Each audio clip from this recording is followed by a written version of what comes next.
आता पाहूया टॉप 9 राजकीय बातम्या। वरळीमधल्या नारळी पौर्णिमेच्या कार्यक्रमात शिंदे सेनेच्या महिला शाखा प्रमुखाची पोलिसात तक्रार। ठाकरेंच्या युवा सेना कार्यकारिणी सदस्य सिद्धेश शिंदेने धक्काबुक्की केल्याचा प्रकार। सिद्धेश शिंदे आमदार सुनील शिंदेंचा मुलगा। मला माझ्या मुलावर 100% विश्वास, तो असं करणार नाही। आम्ही शिवसैनिकांच्या घराण्यातील महिलांचा मान राखणारी लोक आम्ही आहोत। मुलानं मारहाण केल्याचे आरोप आमदार सुनील शिंदेंनी फेटाळले।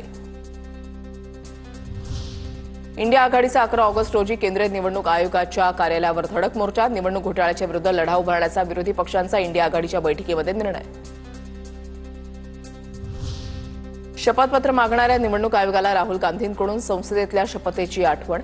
संसदेमध्ये संविधानाची शपथ घेतली आहे। निवडणूक आयोगानं आम्हाला मागील 10 वर्षातील डिजिटल वोटर लिस्ट द्यावी। राहुल गांधींचा आयोगावर हल्लाबोल। राहुल गांधींची पत्रकार परिषद म्हणजे जुन्या बाटलीमध्ये नवी दारू। गांधींकडून लोकांची दिशाभूल करण्याचा प्रयत्न। राहुल गांधींच्या आरोपानंतर केंद्रीय निवडणूक आयोगाचं उत्तर। निवडणूक आयोगाच्या वेबसाईटमध्ये कुठलीही तांत्रिक अडचण नाही। वेबसाईट लॉन्च झाल्यापासून वेबसाईट व्यवस्थित सुरू। राहुल गांधींच्या आरोपांवर निवडणूक आयोगाचं स्पष्टीकरण।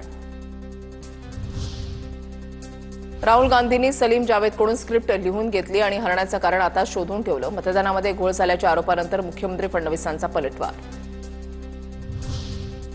वरळी कोळीवाड्यामध्ये उपमुख्यमंत्री एकनाथ शिंदे आणि आमदार आदित्य ठाकरे आमने सामने। नारळी पौर्णिमेच्या निमित्तानं दोन्ही नेते कोळीवाड्यामध्ये आले होते। कोळी बांधवांनी मला निमंत्रित केलं, शिंदेंची प्रतिक्रिया। थिएटरमध्ये तुम्ही पहिल्या रांगेमध्ये बसता की मागच्या? घरगुती वातावरणामध्ये कोणी कुठे बसायचा हा आमचा निर्णय। ठाकरेंच्या आसनाच्या ठिकाणावरून टीका करणाऱ्यांना आदित्य ठाकरेंचं प्रत्युत्तर।